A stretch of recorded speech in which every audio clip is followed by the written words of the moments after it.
My name is Ethan. 3 weeks ago, my life was falling apart piece by piece, like a puzzle someone was deliberately dismantling. I had just ended a 5-year relationship with Mia, the kind of breakup that leaves you hollow, where every phone notification makes your heart skip with false hope, only to crash when you see it's just another email or app update. We'd been together since college, built a life together, talked about marriage.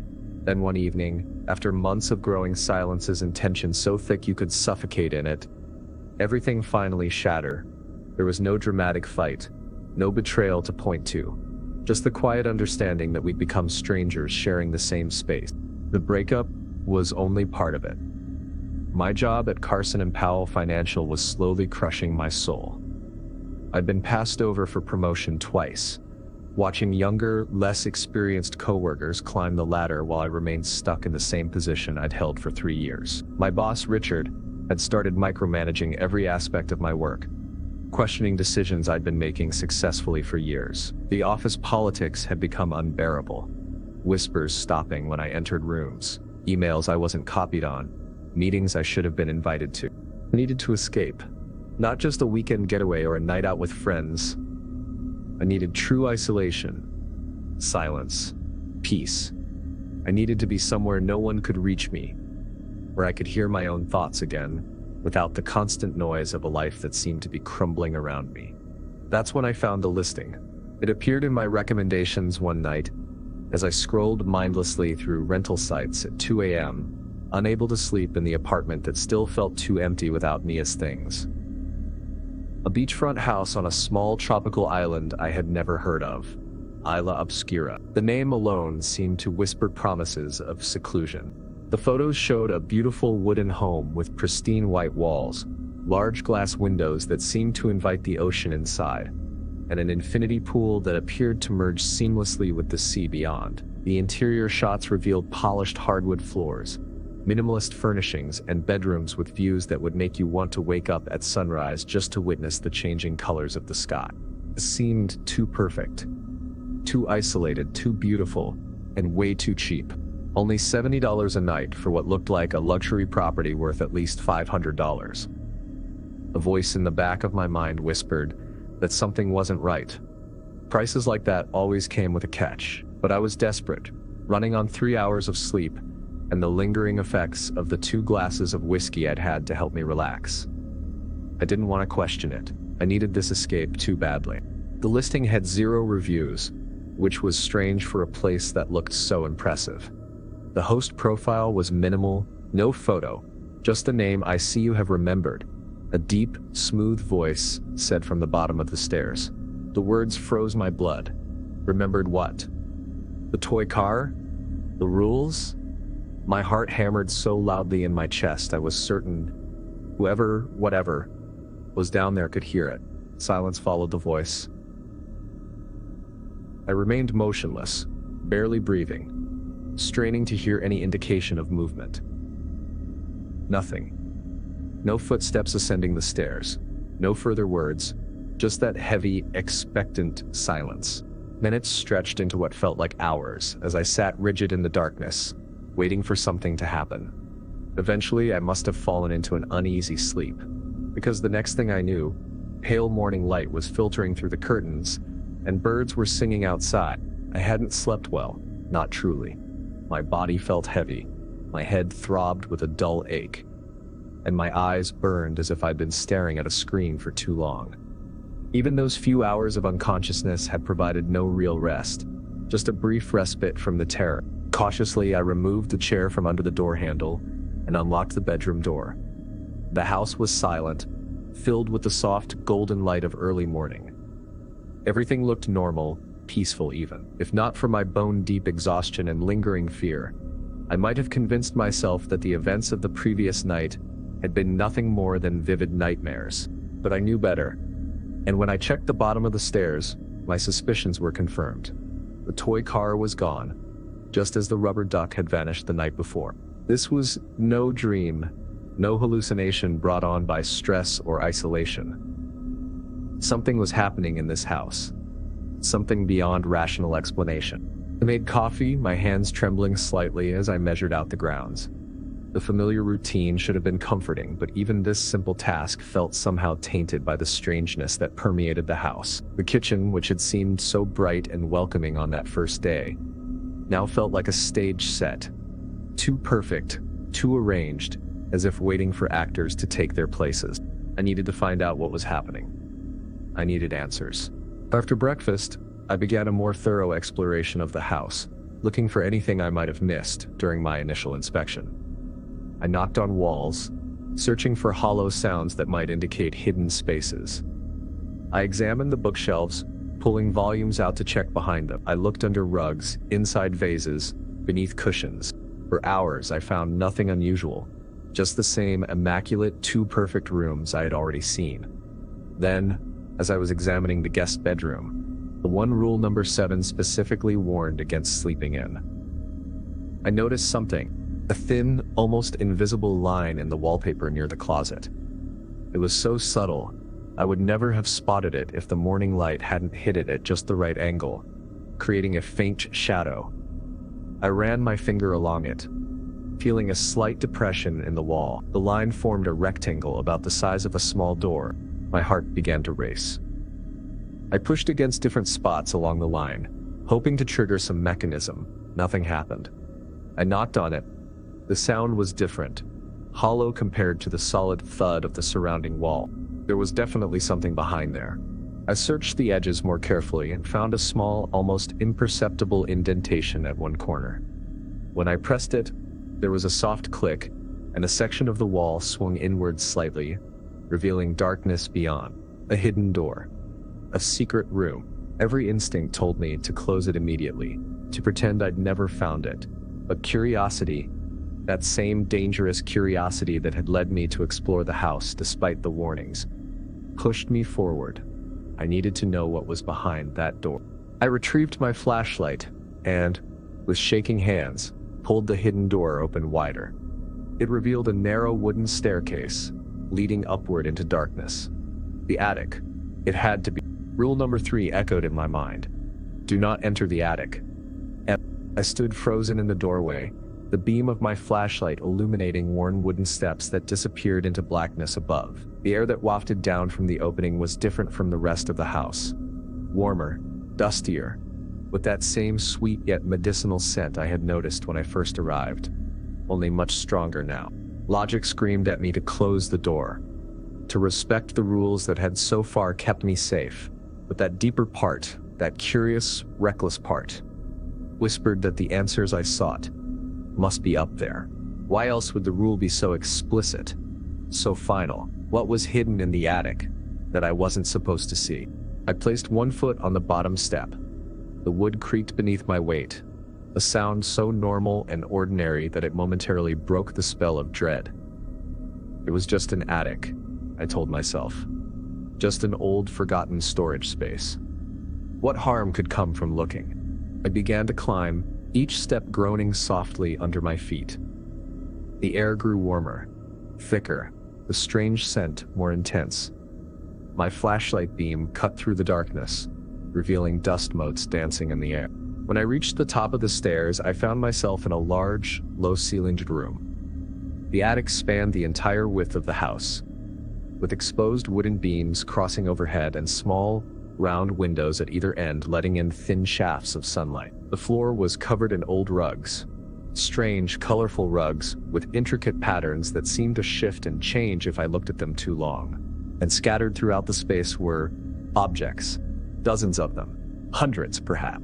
Dolls sat on small chairs arranged in a semicircle, their glass eyes reflecting the beam of my flashlight. Old books with leather bindings were stacked in precarious towers. Mirrors of various sizes leaned against the walls, their surfaces cloudy with age. Boxes overflowed with photographs, letters, small personal items. It was like a museum of abandoned lives, each object telling part of a story I couldn't fully comprehend. I moved carefully through the space, afraid to disturb anything. The first item that drew my attention was a porcelain doll sitting alone on a wooden chair near the center of the room. She wore a crimson dress that matched the one worn by the caretaker I had encountered, and her painted face bore an unsettling resemblance to the woman as well. The same dark eyes, the same perfect features. Her hair was real, I realized with a chill, actual human hair, black and silky, arranged in the same style as the caretaker's. Next to the doll was a wooden box filled with black and white photographs. With trembling hands, I picked one up. It showed the house exactly as it looked now, without a single difference I could detect. But the photograph itself was clearly old, its edges yellowed and curling, the paper thick and heavy in a way modern photographs weren't. A family stood in front of the house. A tall man in a dark suit, his face stern and unsmiling. A woman in a long dress, her posture rigid and formal. And between them, a small child clutching a toy. Their faces were slightly blurred, as if they had moved during the exposure. But there was something familiar about them that made my skin crawl. I set the photograph down and continued exploring. In a far corner, partially hidden beneath a dusty sheet, I found a journal. Its cover was worn leather, the pages yellow and brittle with age. I opened it carefully, mindful not to damage the fragile paper. The handwriting was neat but hurried, as if the writer had been desperate to record their thoughts before forgetting them. Day 3, the caretaker came again. She stared at me like she knew me, like she could see through me. I tried to hide, but she found me. She always finds me. Day 5, I forgot the toy last night. The gentleman came upstairs. He stood outside my door and whispered my name for hours. I didn't sleep. I don't think I'll ever sleep again. Day 7. I opened the attic. I know I wasn't supposed to. I saw the truth. I can't unsee it. The house isn't just a house. The entry stopped there, the pen trailing off into a jagged line, as if the writer had been interrupted mid-thought. The rest of the pages were blank. I closed the journal, a coldness settling in my stomach. The writer's experiences mirrored my own. The caretaker, the gentleman, the toy at the stairs. This had all happened before, perhaps many times before. As I turned to leave, something caught my eye. A movement where there should have been none. I swung my flashlight toward it. The doll's head had moved. I was certain of it. When I had first entered the attic, she had been staring straight ahead. Now her head was turned slightly, her glass eyes fixed on the attic door. I didn't scream. I didn't run. A strange calm settled over me, the kind that comes when fear exceeds your capacity to process it. With deliberate movements, I placed the journal back exactly where I had found it and began making my way toward the stairs. That's when I heard it, a soft creak behind me. I turned slowly. All of the dolls were now facing the door, their heads turned at unnatural angles, their glass eyes reflecting the beam of my flashlight. The calm shattered. I ran, nearly falling down the narrow staircase in my haste to escape. I slammed the hidden door shut behind me, pressing my back against it as if my weight could somehow keep whatever was in the attic from following. My heart pounded in my ears, my breath coming in short, painful gasps. I had broken a rule, perhaps the most important one, and now I would face the consequences. I spent the rest of the day in a state of hypervigilance, jumping at every sound, flinching at every shadow. The house felt different now, more alive, more aware. The walls seemed to pulse with a subtle rhythm, like the breathing of some enormous creature. The air felt charged, as if a storm was building inside rather than out.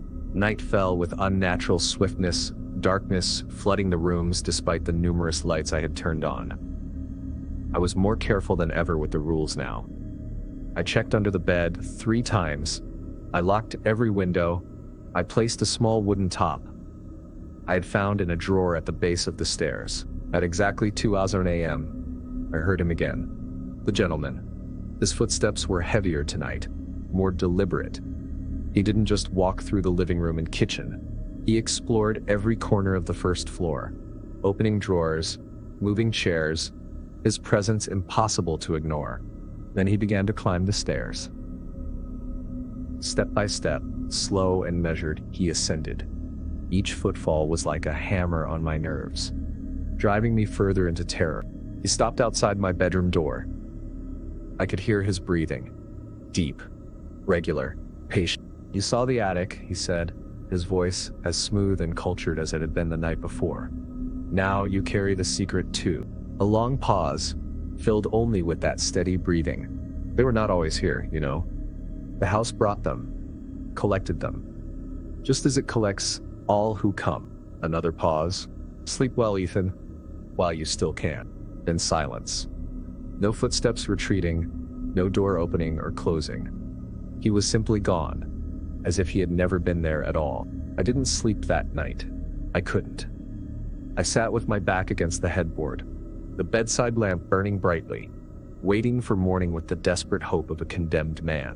When dawn finally came, I rushed downstairs to find, as expected, that the wooden top was gone from the base of the stairs. But there was something new in its place. An envelope, identical to the previous ones, my name written in that same perfect script. Inside was a single sentence. Stay 3 more days, then you may leave. 3 more days. 72 hours in this house of impossible things and broken rules. Could I survive that long? Did I have a choice? I considered trying to leave immediately. I could walk down to the road, perhaps flag down a passing vehicle, but something told me it wouldn't be that simple. The rules, the warnings, the strange occupants of the house, they all suggested that leaving before I was permitted would have consequences I couldn't imagine. And so I stayed, following the rules with religious devotion. Each night, I left a different toy at the base of the stairs. Each night, the gentleman visited at exactly 2 a.m., his footsteps echoing through the house. Each night, the toy disappeared, but other things began to change. The shadows in the house moved when they shouldn't, sliding across walls and floors independent of any light source. I heard voices calling my name from empty rooms, sometimes pleading, sometimes angry, sometimes in the innocent sing-song of a child. The food in the refrigerator rotted at an accelerated rate, fruits browning and liquefying within hours of being touched. The mirrors fogged over even when the air was dry and cool, and sometimes I caught glimpses of faces in them that weren't my own. Faces that watched me with hollow eyes before disappearing when I looked directly at them. And the doll from the attic, the one that resembled the caretaker, she began to appear in different places throughout the house. I would find her sitting on the living room couch, or at the kitchen table, or at the edge of the pool. Each time her head was turned slightly, her glass eyes fixed on something I couldn't see. By the 7th morning, I could barely remember what normal felt like. The constant state of fear and vigilance had worn me down to a raw nerve. I woke with a splitting headache, my temples throbbing with each heartbeat. My dreams had been chaotic and disturbing. Visions of the attic, of the family in the photograph, of doors that opened onto bottomless darkness. The doll was gone again. I searched the house from top to bottom, but she had vanished completely. A strange relief washed over me, followed immediately by deeper dread. Her absence felt deliberate, strategic, not an ending but a prelude to something worse. The air in the house had changed again, becoming so heavy it was difficult to breathe. The walls seemed closer somehow, the ceilings lower, as if the house was contracting around me. When I tried the front door, I found it unlocked. I hadn't touched it. Outside, the weather had shifted dramatically.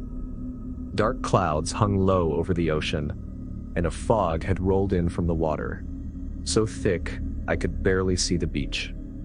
The world beyond the house had become a gray void, featureless and forbidding. Small footprints led away from the house across the wet sand, child-sized prints with the faint impression of something being dragged alongside them. They disappeared into the fog about 20 feet from the house. I followed them with my eyes, but didn't step beyond the property line. Something told me that would be dangerous, perhaps fatal. Instead, I returned inside and closed the door, locking it behind me. I needed to understand what was happening, to find some explanation that might help me survive the final day of my stay. There had to be something I had missed, some clue hidden in the house that would make sense of the impossible things I had witnessed. I began a new, more methodical search. Starting with the hallway, I knocked on each section of wall, listening for hollow spaces that might conceal more hidden rooms. I examined every inch of the library, pulling books from shelves, checking behind furniture, peering inside drawers. It was in the guest bedroom, the one I had been warned not to sleep in, that I found it. A second hidden door. This one was even better concealed than the attic entrance. Just a thin line in the wallpaper that would have been impossible to spot if I hadn't been looking specifically for it. I pressed the wall in various places until I heard a soft click, and a section swung inward to reveal darkness beyond. Unlike the attic stairs, this passage led downward, narrow wooden steps descending into blackness. The air that wafted up was cold and damp, carrying a musty mineral scent like wet stone. I should have closed the door immediately. After what had happened in the attic, after breaking one rule and facing the consequences, I should have known better than to break another. But that same desperate curiosity drove me forward. I needed answers, and I sensed they lay at the bottom of those stairs. I retrieved my flashlight and began the descent, each step creaking ominously beneath my weight. The staircase wound downward in a tight spiral, the walls close on either side, the ceiling low enough that I had to duck my head. It felt like descending into the throat of some ancient beast. After what seemed like too many stairs for a house of this size, I emerged into a large, stone-walled chamber. My flashlight beam revealed a space that shouldn't have existed, a basement far larger and more elaborate than the house above could possibly contain. The walls were lined with shelves, and on those shelves sat dozens of glass jars. Each jar was filled with a cloudy liquid, and floating within each liquid was something. Some contained what looked like animal parts, a bird's wing, a fish's tail, a cat's paw. Others held objects that resembled dolls but were twisted and wrong, their proportions inhuman, their features grotesque. In the center of the room stood a heavy wooden table. On it lay a large book, bound in what appeared to be dark leather, its surface cracked and worn with age. Beside the book was an array of instruments, knives, needles, small glass vials containing powders and liquids of various colors. With trembling hands, I opened the book. The pages were filled with handwritten text in multiple languages. Some I recognized, Latin, Greek, what looked like Sanskrit, and others I did not. Diagrams covered many pages, intricate drawings of circles and symbols, astronomical charts, anatomical sketches that didn't quite match any human or animal anatomy I was familiar with. One page, near the middle of the book, caught my attention. It was titled The Binding of Spirits in elaborate calligraphy, and beneath it was written, "To keep the spirits bound, an offering must be made for every seventh guest. The child, the voice, the watcher, they must all be acknowledged, their hunger sated. To break the pattern is to invite the unseen. The house must feed. It must be given what it craves, or it will take what it desires. 7 days to decide. 7 nights to choose. 1 soul to remain." My blood ran cold as I read these words. 7th guest. Was I the 7th person to stay in this house? Since what? Since the last person had been chosen to remain? The implications were horrifying. This wasn't just a haunted house. It was a trap. A feeding ground for something that collected people as casually as others might collect seashells or stamps. "You shouldn't be down here." The voice came from behind me, soft and melodic. I spun around, heart leaping into my throat. The caretaker stood at the base of the stairs, her crimson dress vivid against the gray stone walls. In the harsh beam of my flashlight, her features looked even less human than they had before. Too symmetric, too perfect. Like a doll's face carved by a master craftsman, but lacking the imperfections that make a human face human. "You opened the door," she said, her lips still not moving with her words. "You read the book. You've made it harder." She took a step forward, her movement fluid yet somehow wrong, as if her joints bent in ways that human joints should not. "There are things in this house that do not wish to be seen," she continued. "Now they see you. Now they remember you." Another step forward. The air around her seemed to shimmer, like heat rising from hot pavement. "Leave this room. Seal it again. Forget what you saw." Her voice hardened, losing its melodic quality, becoming something ancient and cold. "If you don't, you won't leave here alive." And then she was gone. Not walking away, not fading gradually, Simply there one moment and not the next, like a candle flame extinguished. I didn't need to be told twice. I slammed the book shut and ran for the stairs, taking them two at a time despite the darkness and the danger of falling.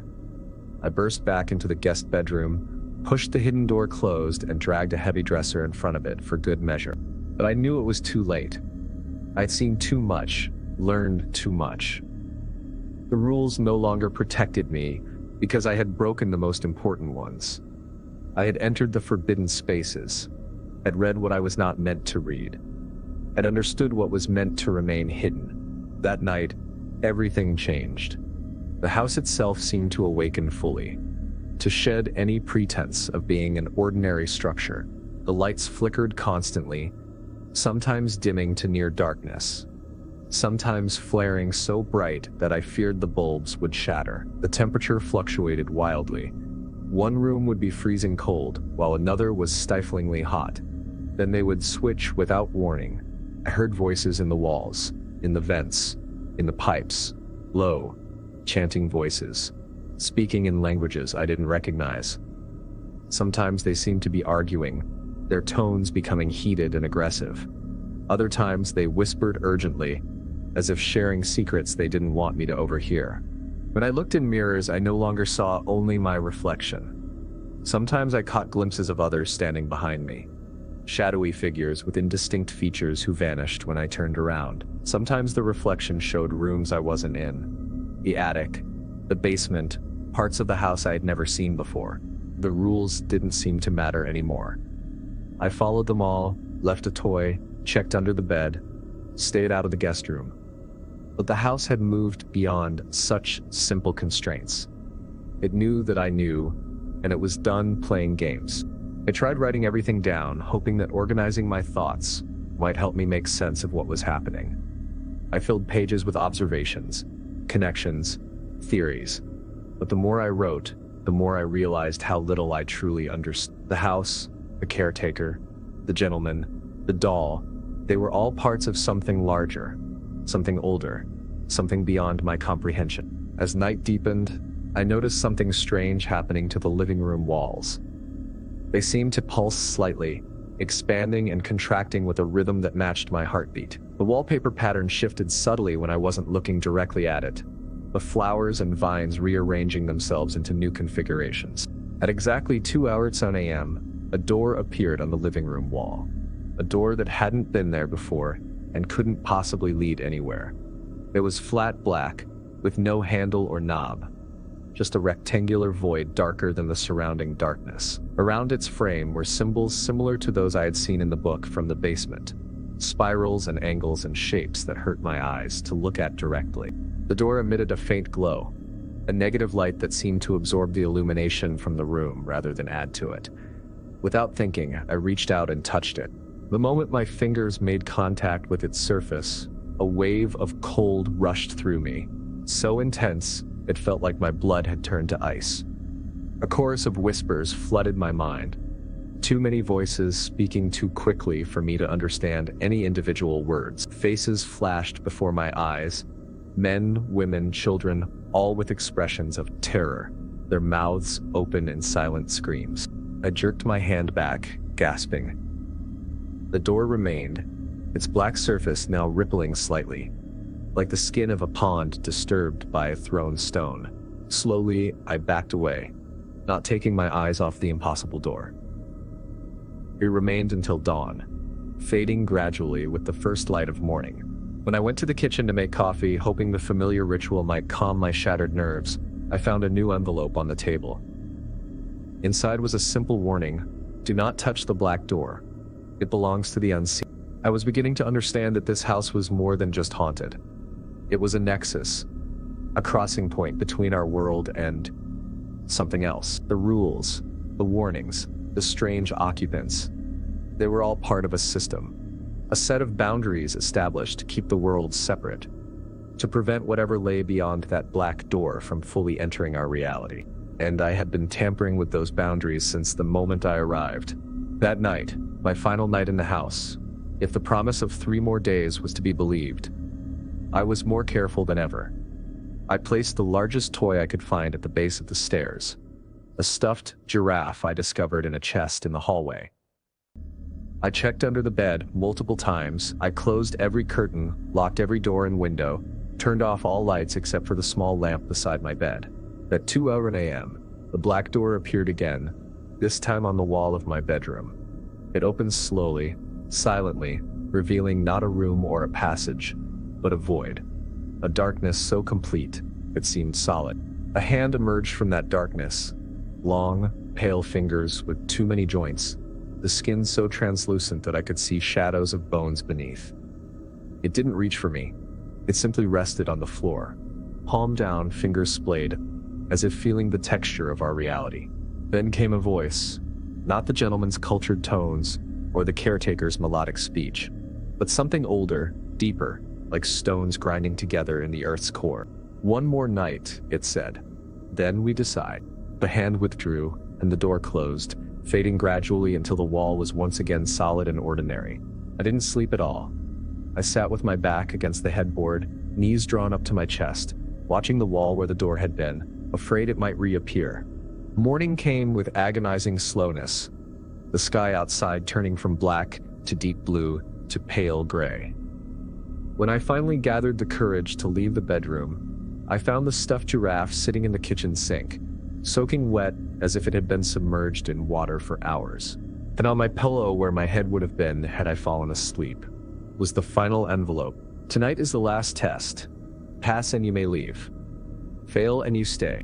No explanation, no instructions on how to pass this final test." Just those two sentences that somehow contained both promise and threat. The entire day felt like the calm before a storm. Every corner of the house hummed with silent tension, the air dry and charged with static electricity. Small objects moved when I wasn't looking directly at them. A book shifting positions on a shelf, a glass sliding an inch across a table, a chair turning to face a different direction. I moved through the room slowly, afraid that any sudden movement might trigger whatever was coming. I had read every rule, seen every warning, opened every door I was told not to open. Now there was no guidance, no instructions to follow. Just the knowledge that when night fell, I would face the final test. At noon, the sky began to darken as if a storm was approaching.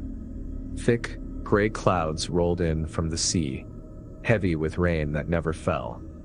A strange fog formed, encircling the house, cutting it off from the beach, from the jungle, from any connection to the outside world. I tried calling out on my phone again, but as expected, there was still no signal. Strangely, the landline I had found in the study, which had never worked before, now had a dial tone. I picked up the receiver and tried to call any number I could think of, but all I heard was static. No, not just static. Within the white noise, barely audible but definitely there, was a child's voice singing a lullaby in a language I didn't recognize. The melody was sweet, but somehow wrong, notes falling in places they shouldn't, creating a dissonance that made my skin crawl. I slammed the phone down, my hand shaking. The singing continued for a moment, faintly audible in the air around me, before fading to silence. By evening, the house had grown unnaturally dark despite the early hour.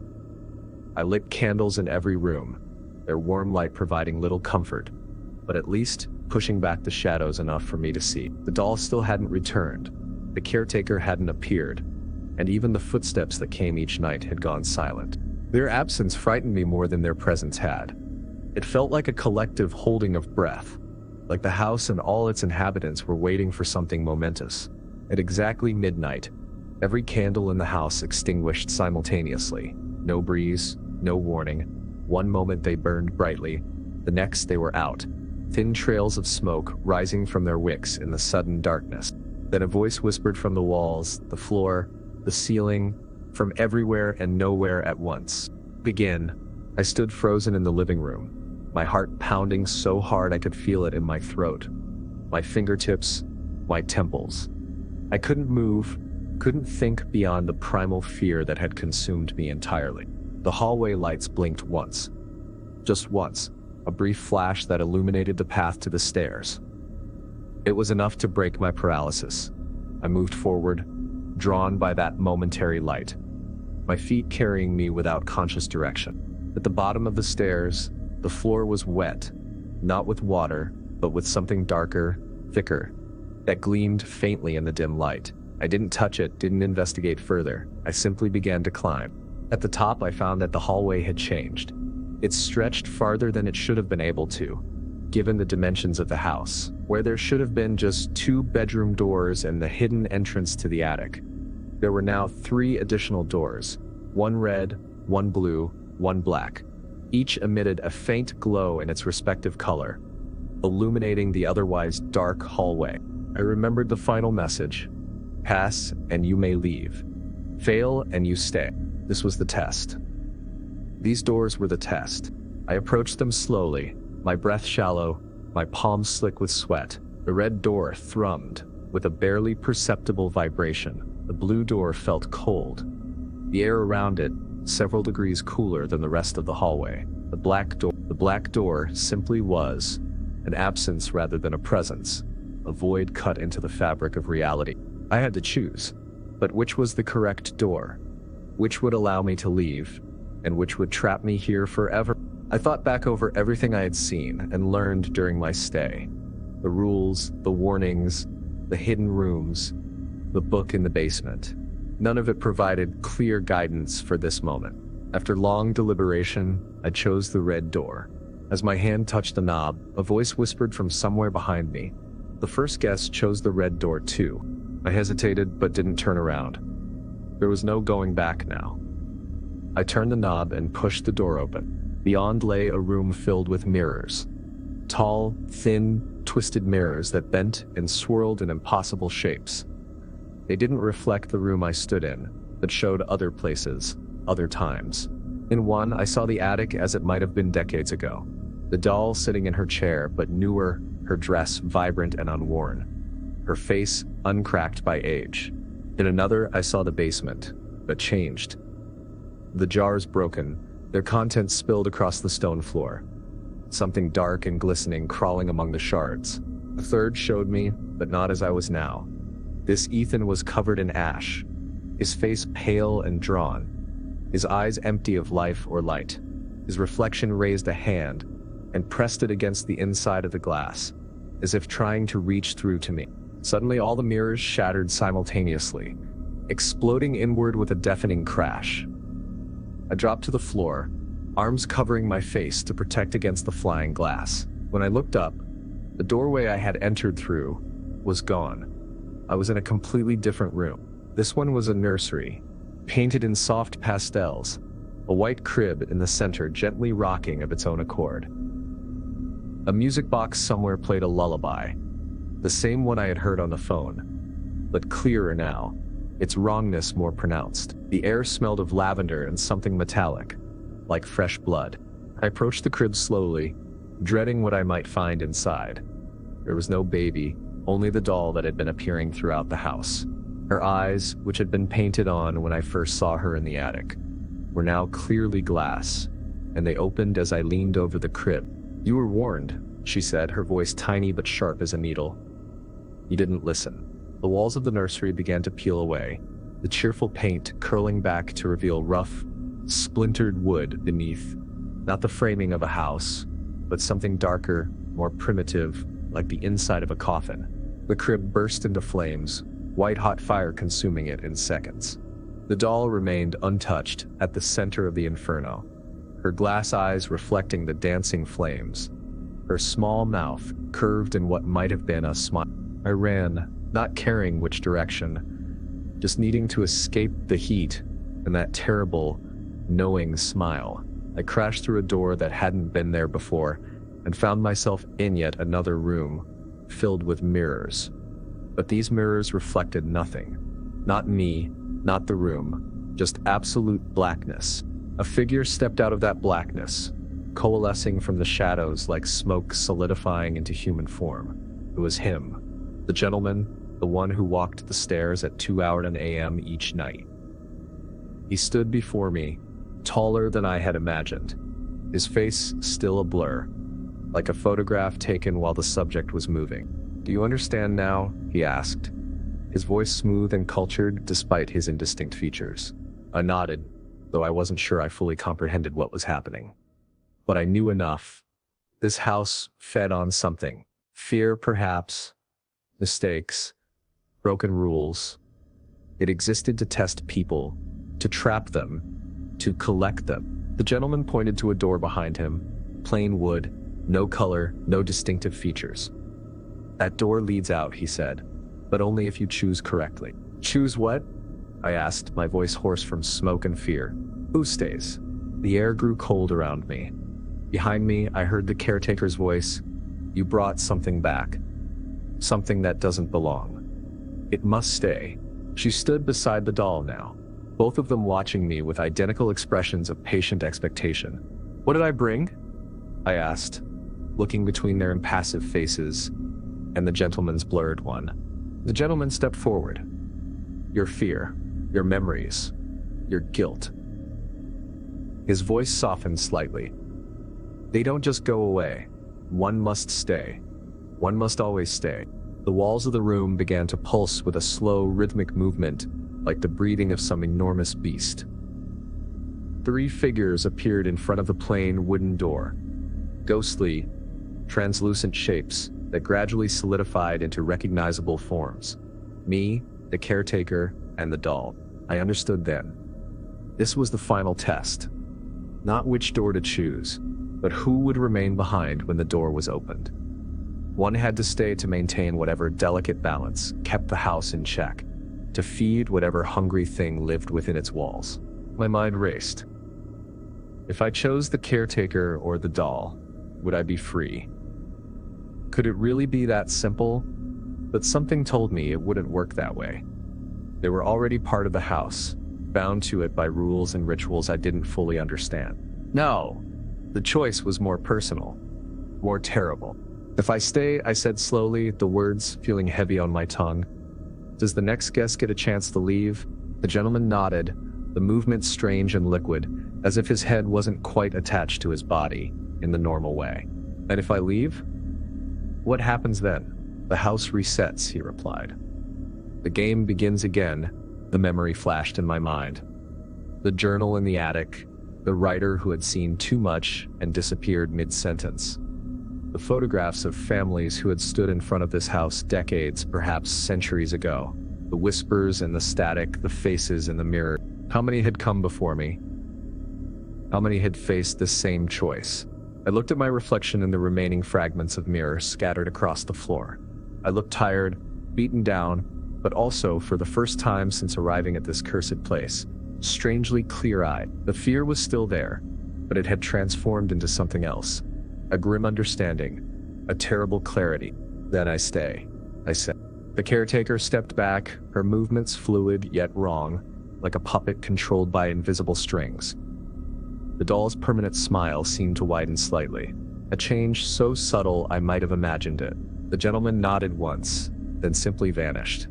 Not fading gradually or walking away, but there one instant and gone the next, like a candle flame extinguished.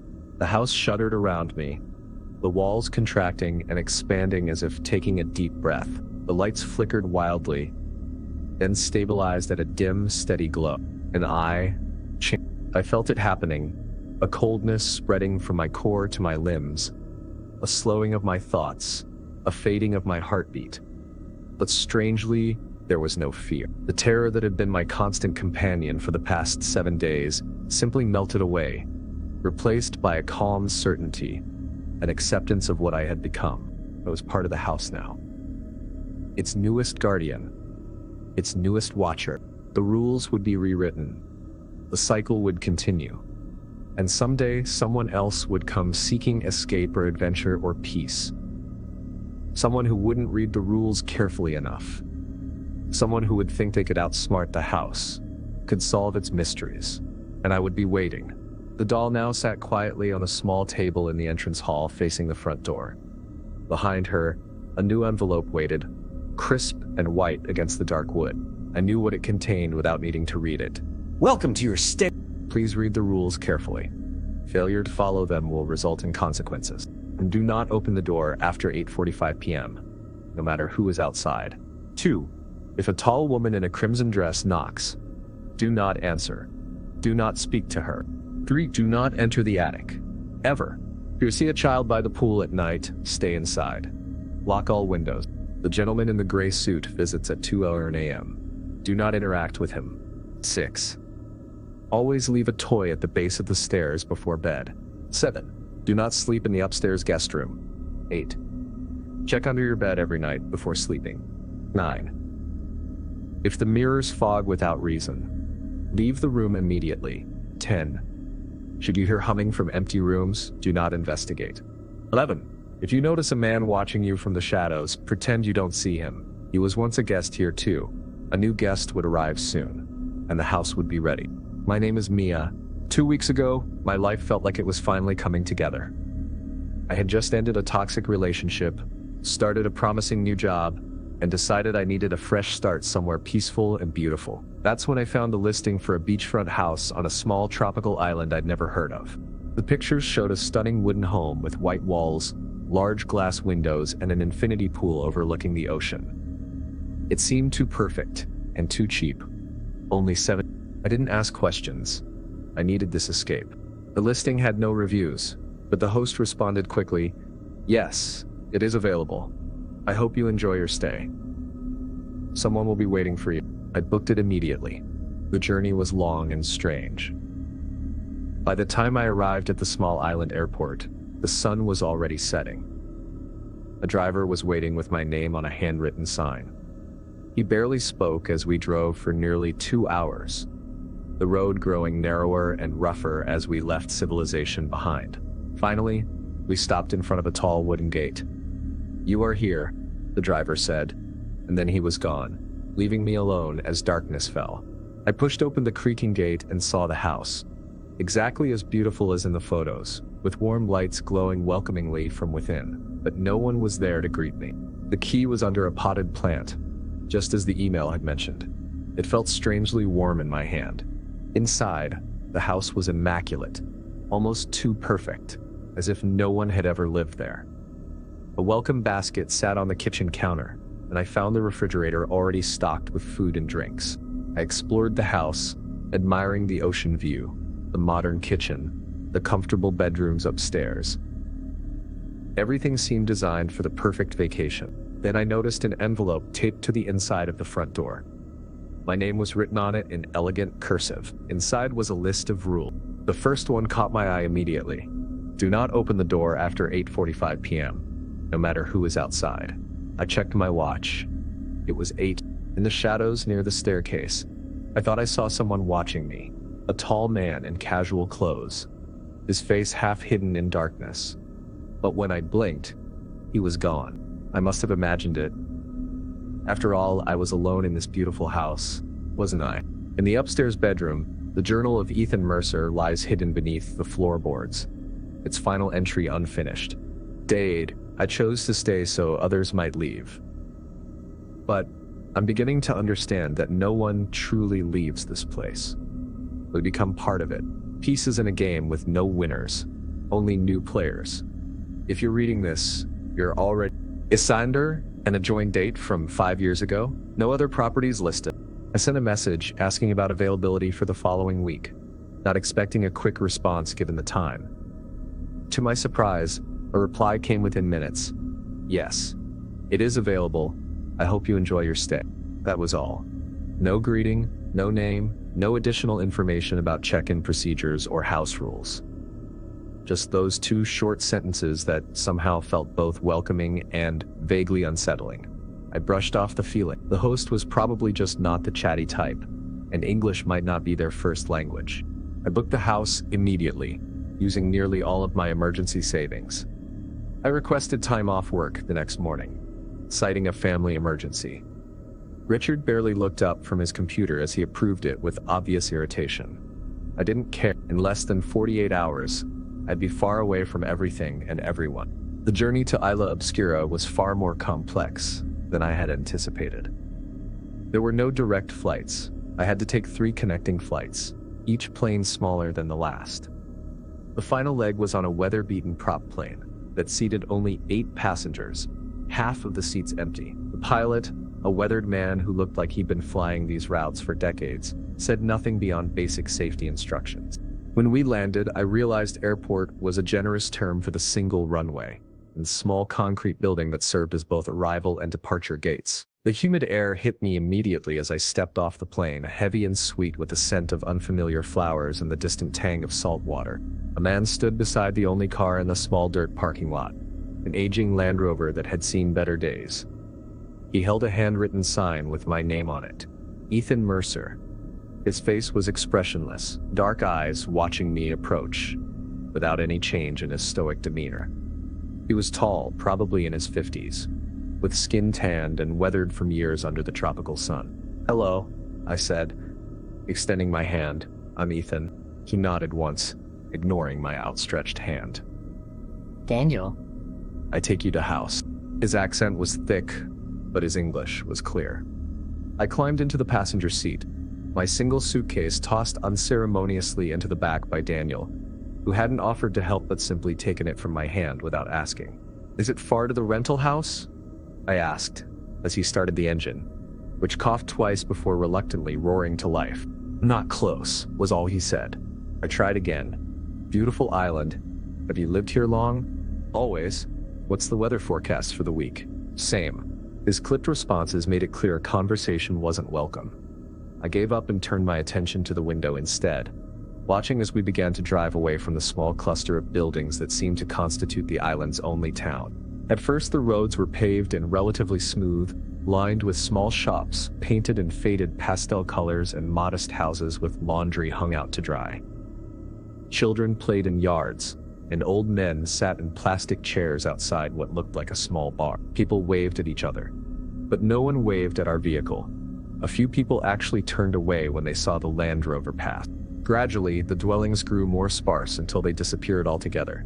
The paved road gave way to packed dirt, then to a narrow, rough path surrounded by dense, tropical vegetation. The trees here were enormous, creating a canopy that blocked much of the sunlight, casting us in a perpetual green-tinted twilight.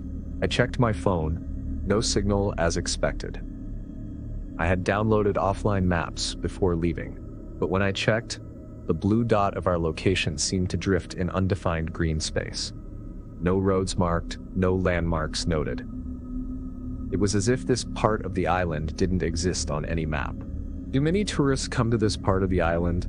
I asked, more to break the increasingly uncomfortable silence than anything else. Daniel's eyes remained fixed on the road. "No tourists, only guests." Something in the way he said guests made the hair on the back of my neck stand up. I swallowed hard and looked back out the window. The vegetation had grown impossibly thicker, with vines hanging down so low that they scraped against the roof of the vehicle. The air felt different too, heavier, more oppressive, as if a storm was approaching. "Weather changing," Daniel said, unexpectedly, the first words he'd spoken without being prompted. "Storm coming?" I asked. He shook his head slowly. "Not storm, change." I didn't know what to make of that, so I remained silent. We drove for what must have been nearly 2 hours, though it was hard to keep track of time in the green tunnel of the jungle road. Finally, the dense foliage began to thin, and I caught glimpses of blue between the trees, the ocean. The road curved sharply, and suddenly we emerged from the jungle onto a bluff, overlooking a perfect crescent of white sand beach. The sea beyond was a deep, impossible blue, stretching to the horizon where it met an equally blue sky. It was breathtaking, and there, perched on a gentle slope, about 50 feet above the beach, stood the house from the listing. It looked exactly like the photos, perhaps even more beautiful in person, with the afternoon sun casting a golden glow on its white walls and large window. Daniel brought the Land Rover to a stop in front of a tall wooden gate set into a stone wall that appeared to encircle the property. Without a word, he turned off the engine and pointed at the gate. "You are here," he said simply. I waited for additional instructions: where to find the key, how to contact the owner if needed, when he would return to take me back to the airport at the end of my stay. But Daniel just stared straight ahead, hands still on the wheel, clearly waiting for me to exit the vehicle. "Thank you for the ride," I said, reaching for my wallet. "Do I owe you anything for—" "No pay," he interrupted. "Already taken care. I nodded and got out, retrieving my suitcase from the back. The moment I closed the door, Daniel started the engine and executed a quick 3-point turn. As he drove away, I could have sworn I saw him make a quick gesture with his hand. Something that looked like a protective sign, the kind my grandmother used to make when she spoke of bad omen. Then he was gone, the sound of the engine fading, until all I could hear was the distant crash of waves and the rustle of palm fronds in the gentle breeze. I turned to face the gate. It was made of dark, weathered wood that had clearly withstood years of tropical storms and salt air. Strangely, it had no lock, just a simple iron latch. I pushed it open, wincing at the loud creak that seemed to echo across the previously peaceful surroundings. The house stood about 50 feet away, just as the photos showed. A stone path wound through a garden of hibiscus, bougainvillea, and other tropical flowers I couldn't name. Palm trees swayed gently on either side, their shadows dancing on the white gravel. It looked clean and beautiful, practically glowing in the late afternoon light. But there was no one there to welcome me. No host, no property manager, not even a cleaner finishing up. The property was completely still, as if waiting for something. "Hello?" I called out, my voice sounding strangely muffled in the humid air. "Anyone here?" Nothing.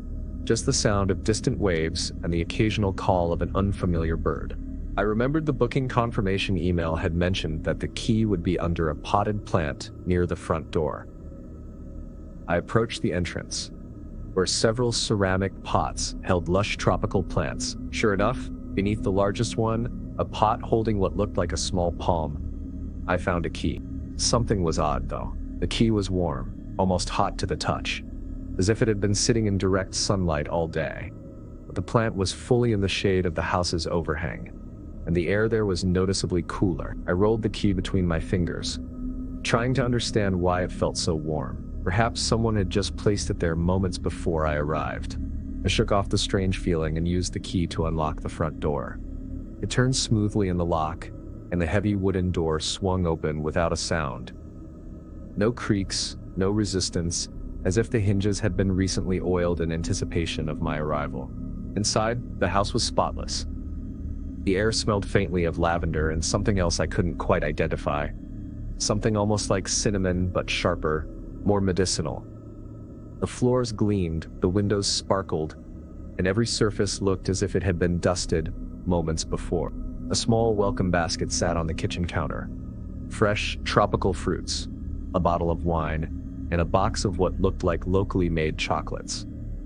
But there was no welcome note, no instructions for the house, no Wi-Fi password, just the basket, sitting precisely in the center of the counter. I set down my bags and began to explore.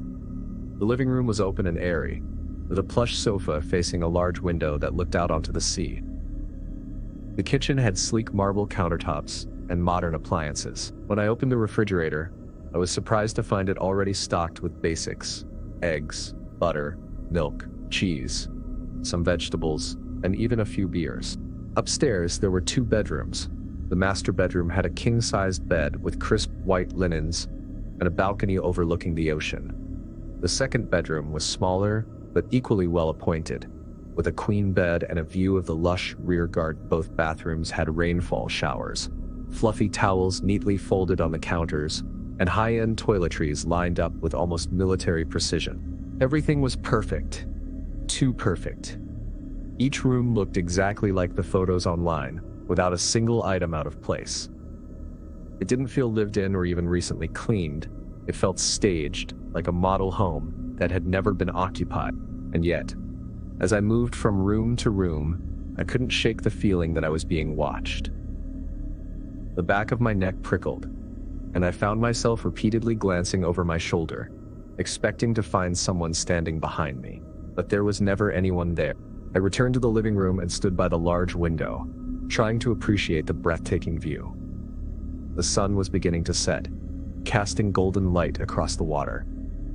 It should have been peaceful, calming, exactly what I had come here for. Instead, I felt a growing unease, a pressure in my chest like the house itself was watching me, assessing me.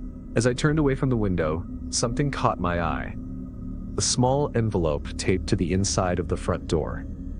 I hadn't noticed it when I entered, which was strange because it was placed at eye level, impossible to miss.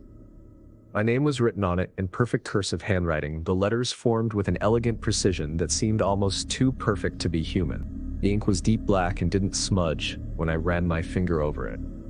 Despite the humidity that made everything else feel slightly damp, I carefully opened the envelope and removed a single sheet of fine paper. It was a list of rules. Rules for your stay. Do not open the door after 8:45 p.m., no matter who is outside. 2. If a tall woman in a crimson dress knocks, do not answer. Do not speak to her. 3. Do not enter the attic. Ever. 4. If you see a child by the pool at night, stay inside. Lock all windows. The gentleman in the gray suit visits at 2 a.m. Do not interact with him. 6. Always leave a toy at the base of the stairs before bed. 7. Do not sleep in the upstairs guest room. 8.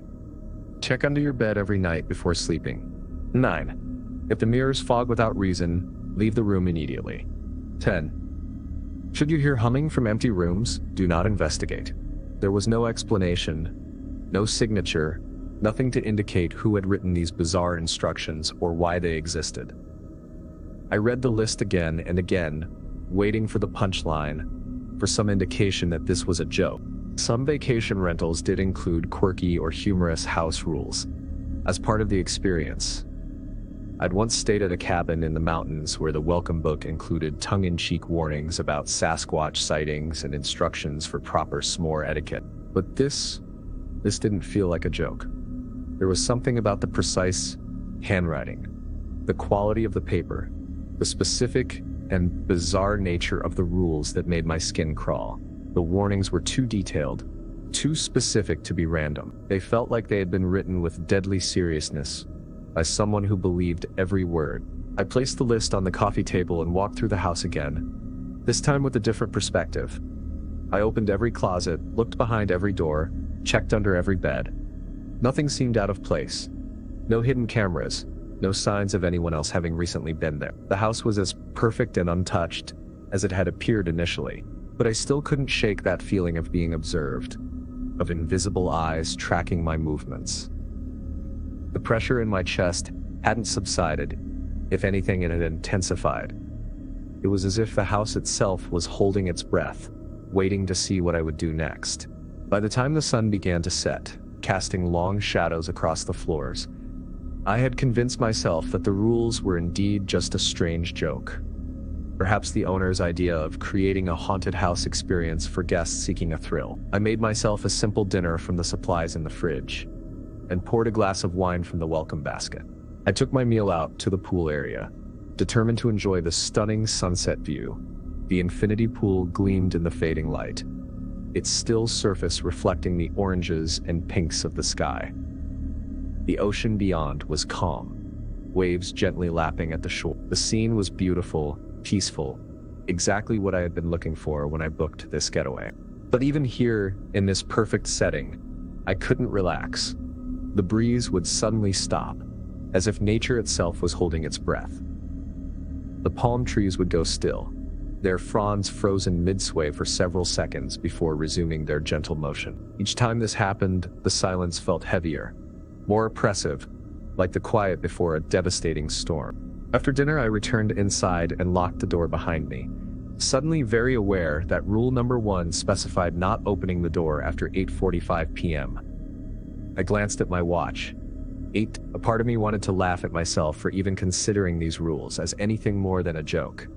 But another part, a deeper, more primitive part, whispered that it would be foolish to ignore such specific warnings. I chose a book from the small shelf in the living room, a collection of local island legends, its spine unbroken, pages crisp and new, and settled on the couch. I tried to focus on the words, on the stories of ancient island gods and sea spirits, but my eyes kept drifting to the front door. 8:40 p.m., 8:43 p.m., 8:45 p.m. The moment my watch ticked over to 8:45, the house went silent.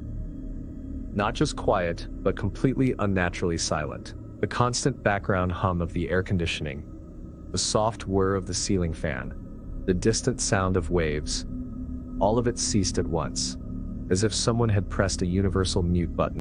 Then, at exactly 8:47 p.m., there was a knock at the door. It was soft, almost hesitant, like someone was testing to see if the sound would be heard. 3 gentle taps, evenly spaced.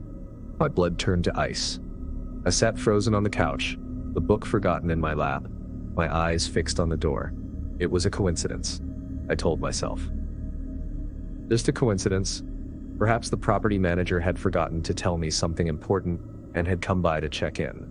Another knock, slightly louder this time, but still measured and controlled. Not the knock of someone impatient or worried, but of someone who had all the time in the world and knew that eventually curiosity would win out over caution. I didn't move. I barely breathed. The rules echoed in my mind. Do not open the door after 8:45 p.m., no matter who is outside. The knocking stopped. The silence that followed was worse somehow, heavy with expectation. I waited, counting seconds in my head, feeling sweat bead on my forehead despite the cool air. 1 minute passed. 2, 5, 10. Nothing. Slowly, the normal sounds of the house returned. The gentle hum of the air conditioning, the soft sounds of the structure settling. I exhaled shakily, realizing I'd been holding my breath. Coincidence? I repeated to myself. Just coincidence. Maybe the wind had blown something against the door. Or perhaps it had been an animal, a bird or a monkey from the surrounding jungle. Curious about the house's new occupant, but deep down I didn't believe any of those explanations. The knocking had been too deliberate, too precise, and it had come exactly 2 minutes after the time mentioned in the rules. I spent the rest of the evening in a state of hypervigilance, jumping at every creak and groan of the house. When I finally couldn't keep my eyes open any longer, I dragged myself upstairs to the master bedroom, carefully checking under the bed as instructed by rule number 8. Nothing but dust and a small suitcase that appeared to have been left by a previous guest. I thought about opening it but decided against it. Some boundaries shouldn't be crossed, especially in a place that already felt wrong in ways I couldn't articulate. As I prepared for bed, I remembered rule number 6.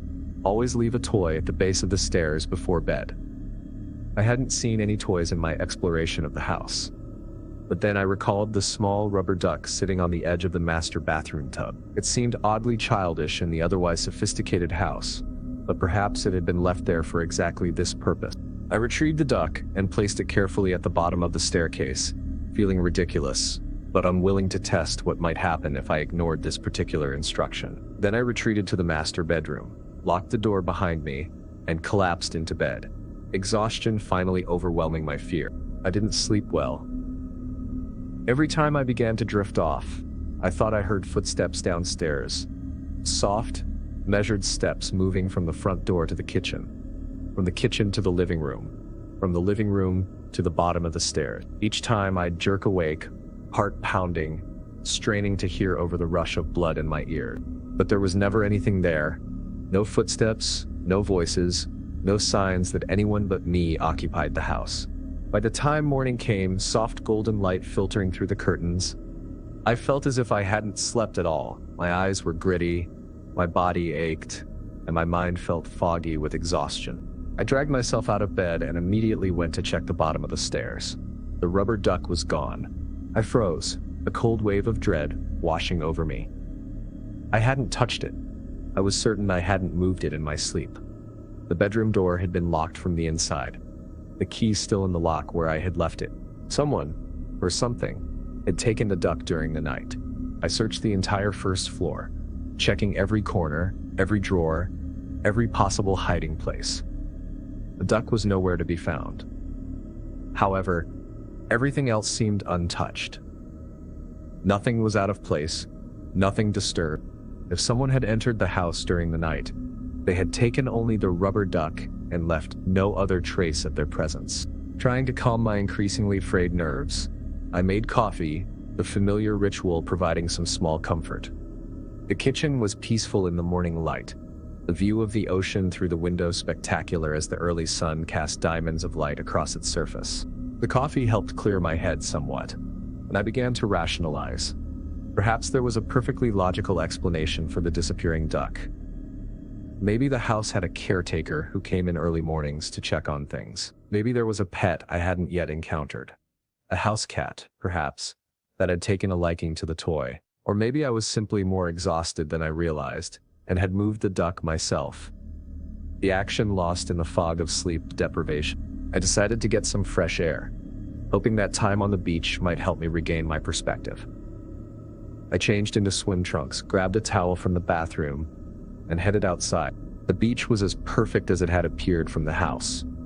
Pristine white sand, crystal clear water, not another soul in sight. I spent an hour swimming in the warm sea, feeling my tension gradually melt away with each stroke. The water was buoyant, almost impossibly clear, allowing me to see all the way to the sandy bottom where colorful fish darted between patches of coral.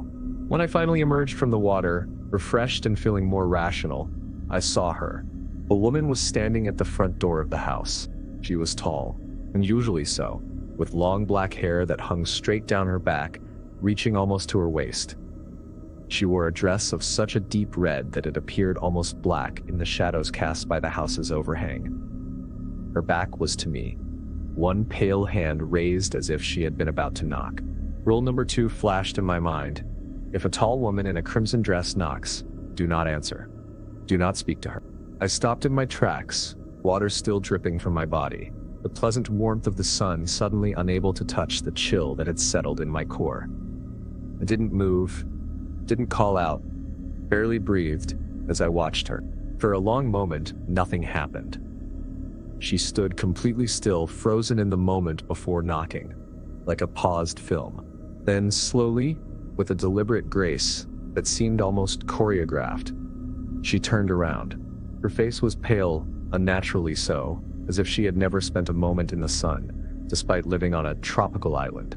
Her features were delicate, perfect, too perfect, like a doll's face rather than a human's. Her eyes were large and dark, so dark that I couldn't distinguish between pupil and iris from where I stood, but it was her lips that disturbed me the most. Full and the exact same shade of deep crimson as her dress. They remained perfectly still, not moving at all as she spoke. "Good morning," she said, her voice soft and melodic, with an accent I couldn't place. "I am the caretaker, just doing my check." I didn't reply. I remembered the rule, do not speak to her. Every instinct screamed at me to run, to get as far away from this woman as possible, but I remained rooted to the spot, afraid that any movement might draw her attention more fully. She stared at me for what felt like an eternity, her dark eyes unblinking, her body unnaturally still. Not even her hair moved in the sea breeze that rustled the palm trees around us. "The house has accepted you," she said finally, though her lips still didn't move with the words. "For now." Then, with that same deliberate grace, she turned and walked away, moving along the side of the house and disappearing around the corner. I waited for several minutes, expecting her to reappear on the other side, but she never did. It was as if she had simply vanished.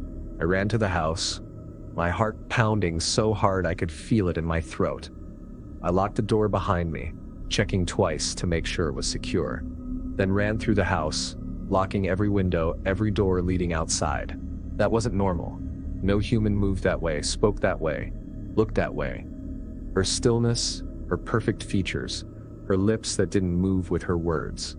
All of it was profoundly, fundamentally wrong. I spent the rest of the day inside, jumping at every sound, constantly checking windows and doors to ensure they remained locked. I couldn't shake the image of the woman's face, her dark, unblinking eyes that had seemed to look through me rather than at me. By evening, my nerves were raw, frayed by constant vigilance and the growing certainty that something was very wrong with this house. As the sun began to set, I found myself dreading the coming night, knowing that I would once again need to place a toy at the bottom of the stairs, once again need to check under my bed, once again need to listen for footsteps that shouldn't exist. I was searching through drawers for something that might serve as a replacement for the vanished rubber duck, when I found it. A second envelope, identical to the first, with my name written in that same perfect cursive. It was tucked at the back of a kitchen drawer that I was certain had been empty when I'd checked it the day before. With trembling hands, I opened it and read, "Remember the rules? You are being watched. Failing to follow them may result in consequences you cannot undo. If the caretaker enters, you must hide. She does not like to be seen in her true form. Again, no signature, no explanation, just those chilling words that confirmed my worst fears. There was something deeply, fundamentally wrong with this house, this island, this entire situation, and I was trapped in the middle of it. I checked my phone again, hoping against hope that somehow a signal might have appeared. Nothing. I was completely cut off from the outside world, with no way to call for help or even to research what might be happening. Night fell quickly, the transition from sunset to darkness happening in what seemed like minutes rather than the gradual fading I was accustomed to. I turned on every light in the house, unwilling to allow shadows any place to gather. At 9:11 p.m., I heard footsteps outside, slow and careful. Then a light knock at the door, different from the previous night. Quicker, more urgent. I didn't move, didn't answer, didn't even breathe loudly. The knocking stopped. I waited, tense and alert, for something else to happen. For several minutes, there was nothing. Then the lights flickered.